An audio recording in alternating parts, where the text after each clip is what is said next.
Salut à tous, bienvenue pour cette nouvelle revue de la Berserker de chez Chalet MFG.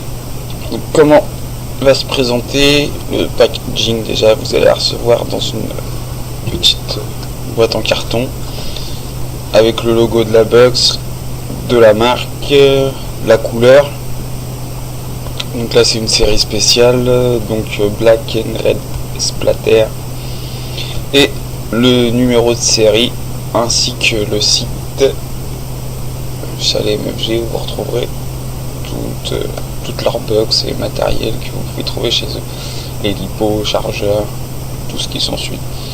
Après en France, faut savoir c'est Miss and Mister Vapo qui les distribue, tout ce qui est Chalet MFG, Kraken, Berserker, Phalanx. Les lipos, chargeurs, vous retrouverez tout en France chez Miss and Mister Vapo. Ensuite, la box, comment ça se présente? On va ouvrir un packaging. Voilà, c'est une boîte en carton simple. La box sera livrée dans une petite pochette en velours, qui est assez pratique pour le transport. Parce que j'apprécie, elle est sympa, agréable au toucher. À l'intérieur, vous avez la box,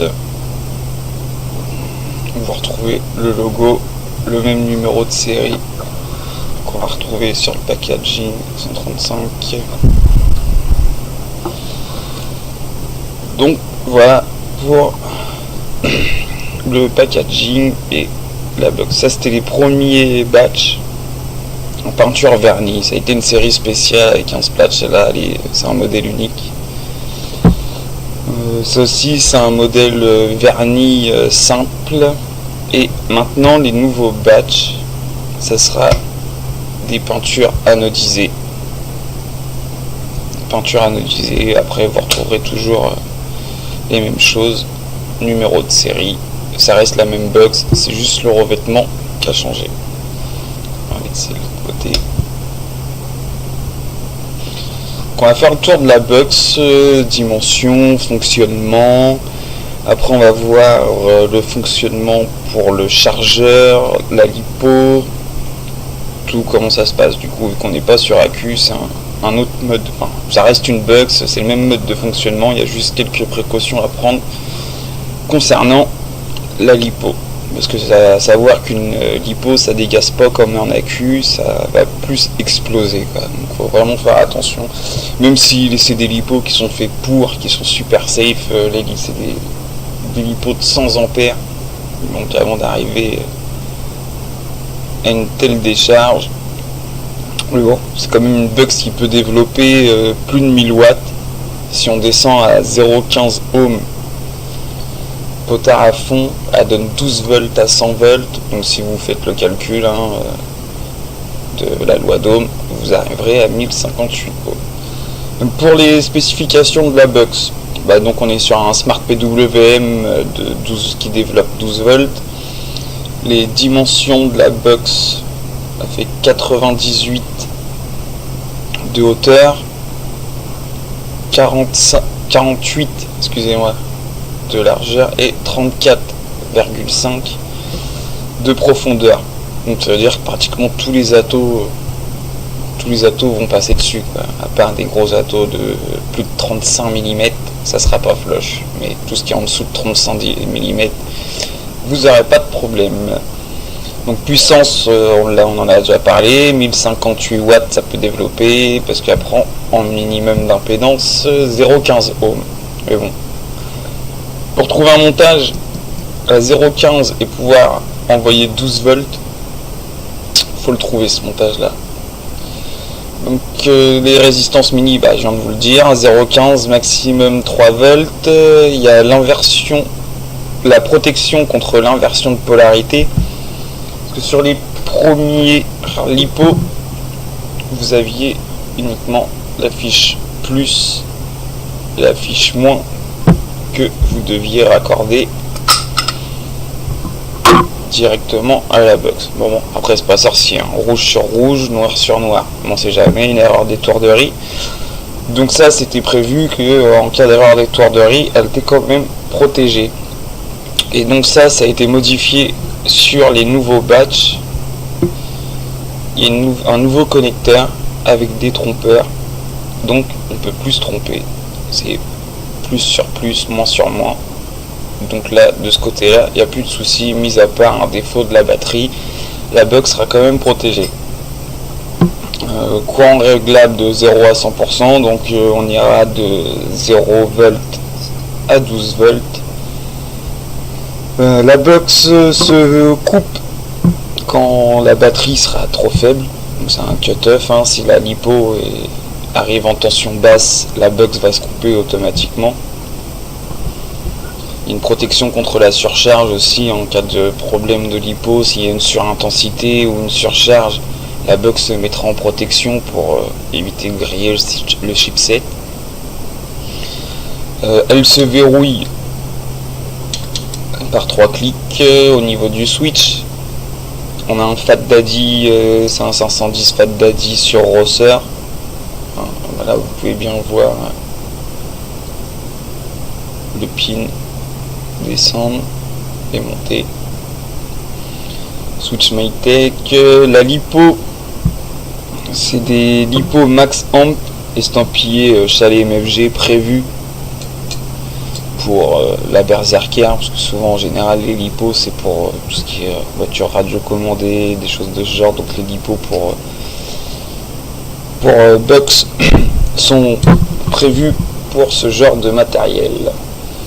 Après voilà, vous aviez avant dans un premier temps les peintures vernies sur les premiers batchs, et ensuite on est passé sur des peintures anodisées avec la fiche de connexion et le détrempeur. Ensuite on va faire un petit tour à l'intérieur. Vous voyez, hein, c'est super propre, toutes les soudures sont protégées, la soudure du pin protégée, le chipset dans une gaine thermo, tout est sécurisé, tout est isolé, il n'y a rien à dire de ce côté là. Là vous avez des trous de ventilation. Là, on voit bien 4 trous, donc 4 quoi ventiler. Donc pour la connexion de la batterie, hein, rien de plus simple. Sur les anciens batchs, du coup on vient connecter le négatif, que je vous fasse voir la lettre en même temps. Donc voilà, on va connecter le négatif et là on vient connecter le positif.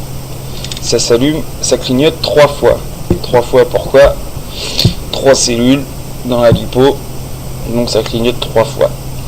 Les lipos 1800 mAh, ça nous donne quand même une bonne autonomie.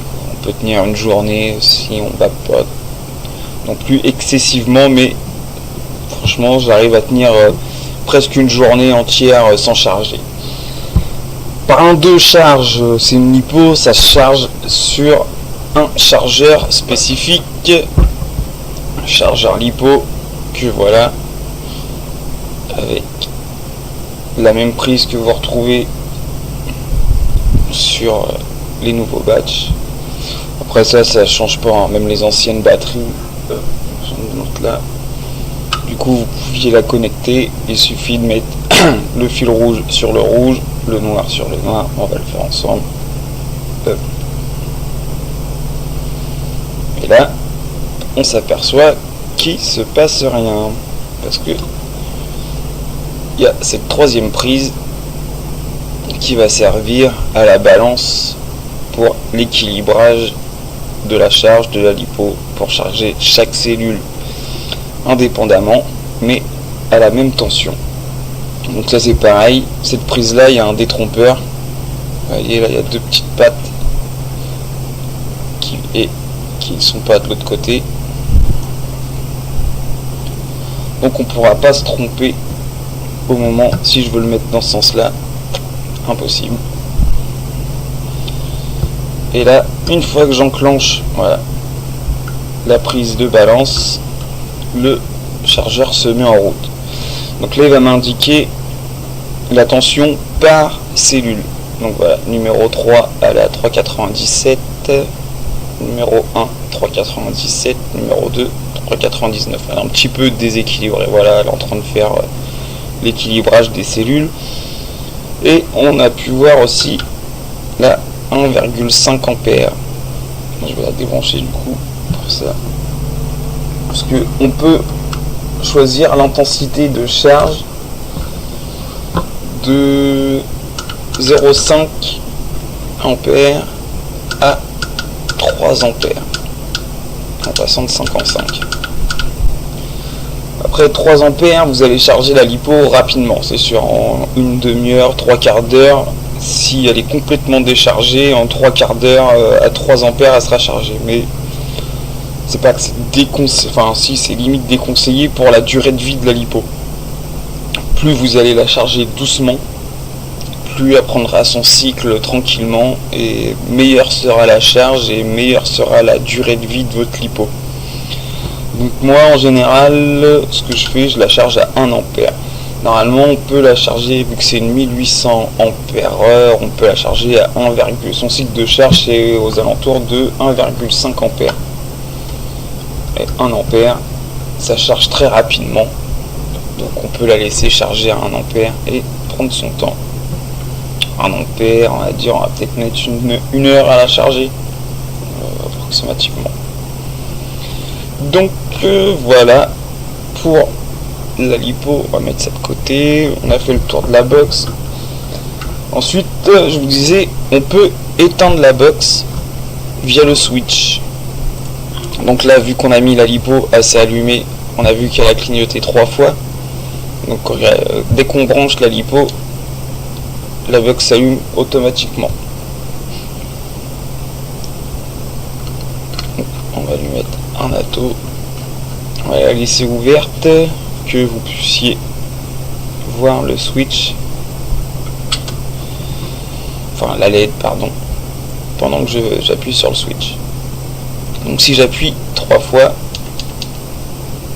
voilà, on voit la LED qui clignote, la box est éteinte. Là, il n'y a plus de fire.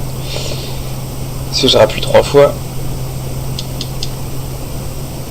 elle se rallume. Et ça marche pas mal. Là j'ai un montage à 0,30 ohms, Monster Alien MPC 0,30 ohms à 50%, j'envoie 6 volts environ et ça marche déjà très bien. On fera un test de vape après. Donc pour l'éteindre, je rappuie 3 fois, la box éteint, je reste appuyé sur le switch environ 5 secondes, la LED clignote 3 fois. Donc, la box est toujours éteinte, elle a clignoté 3 fois, je rallume la box, le potard était à 50% lorsque je suis resté appuyé sur le switch. On a allumé le mode régulé, là je mets le potard à 0 et je suis toujours à 50%. En fait, à quoi va servir le mode régulé? Vous avez bloqué votre box à une certaine tension, et même quand la lipo va se décharger, vous garderez toujours la même tension, toujours la même vape, malgré la baisse de charge. Pour enlever ce mode régulé, on réteint la box, on reste appuyé, la LED clignote une fois et le mode régulé est éteint. On rappuie 3 fois pour la rallumer. Désolé, j'étais hors champ, la LED a clignoté. Donc là je suis à 0, on l'a rallumé, on a éteint le mode régulé, voilà, 0, bon, ça shoot mais légèrement. Et si je veux remettre de la puissance, là, je suis revenu à 50%, la box refait fire. Si on est en batterie faible, lorsqu'on va faire fire et que la batterie sera faible, la LED va clignoter 7 fois pour nous informer que la batterie est faible. Après, de toute façon, toutes ces informations là vous les retrouvez dans tous les couvercles. Vape Chalet a pensé à indiquer le mode de fonctionnement de la box dans le couvercle. Chose que j'ai oublié de vous dire, qu'on peut remarquer, il n'y a que 3 aimants sur la porte. Pourquoi 3 aimants? Parce que de ce côté-là, il y a le coin de la lipo. Donc du coup, s'il y aurait eu un aimant là, ça aurait remonté la lipo, ils auraient été obligés de faire un boîtier un peu plus grand. Donc voilà. Pourquoi on retrouve que 3 aimants, mais ça n'empêche que ça ferme et ça tient très très bien. Il n'y a aucun souci là-dessus. Donc voilà, ça c'était pour les anciens batchs, les premiers batchs de sortie avec cette connexion là. Après pareil, hein, pour retirer la lipo, ça va tout seul, hein. On retire le positif, on retire le négatif. C'est des connexions plaqué or, donc pas d'oxydation, ça bouge pas. C'est vraiment du très bon matériel. J'ai adoré cette box, la preuve j'en ai 3. Sinon pour les nouveaux batchs, donc bah voilà, c'est encore plus simple.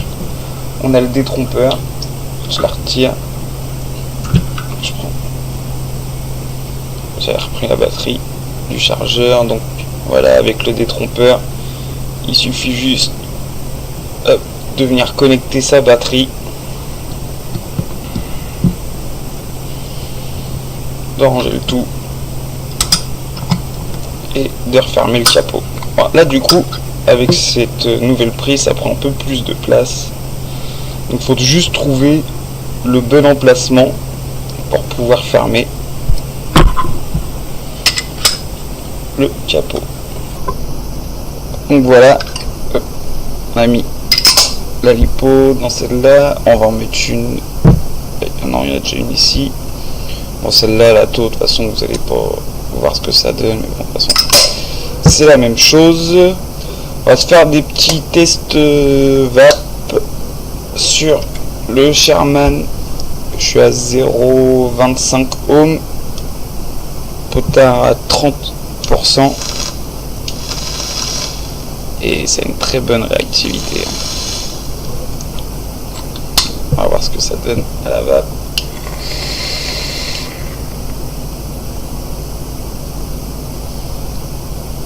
C'est extra.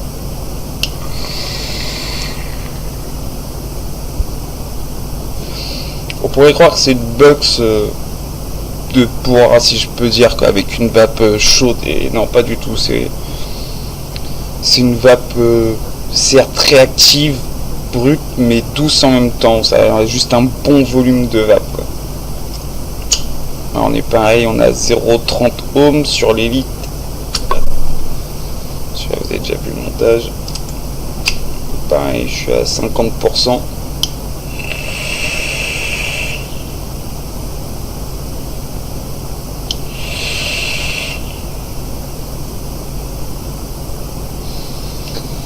Donc voilà un petit peu ce que je pouvais vous dire sur cette box. Vous la retrouverez, c'est Miss and Mister Vapo. Ils ont un site internet, une page Facebook. C'est eux qui ont la distribution du matériel Chalet MFG. Donc c'est eux qui sont en contact direct avec Chalet MFG. J'ai oublié de vous dire, c'est une box qui est garantie à vie. Si évidemment vous respectez les conseils constructeurs. Donc si vous descendez pas, si en dessous de 0,15 ohms, si vous faites pas n'importe quoi avec, si vous restez avec les lipos d'origine, si vous mettez pas votre propre lipo à faire, ce que je vous déconseille fortement. Les lipos, vous pouvez en trouver chez Miss and Mister Vapo, sur le site de Chalet MFG. Donc toujours utiliser les lipos conçus pour cette box, pas d'autres, quoi. La lipo aussi est garantie 1 an, et au-delà d'1 an, elle est remboursée à 50%. Donc si après 1 an vous avez un problème avec la lipo, vous envoyez l'ancienne, et la nouvelle vous la payez 50% du prix.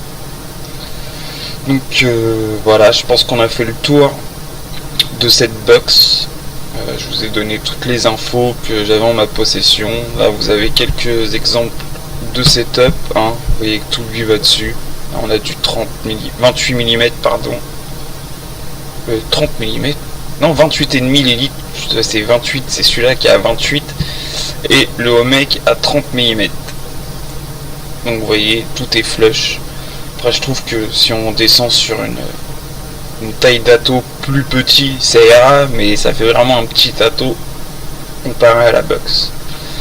Donc voilà mon retour concernant la Berserker. Je pense qu'on a fait le tour. Faites attention avec cette box, hein, ça quand même, ça peut développer plus de 1000 watts, donc évitez de faire n'importe quoi avec. Ça peut vite être dangereux. La lipo, c'est pas une accu, ça dégaze pas, ça prévient pas, ça se met à gonfler et ça prend vite feu. Donc faites attention à vous. Donc voilà, sur ce, une petite barre et je vous laisse. À bientôt.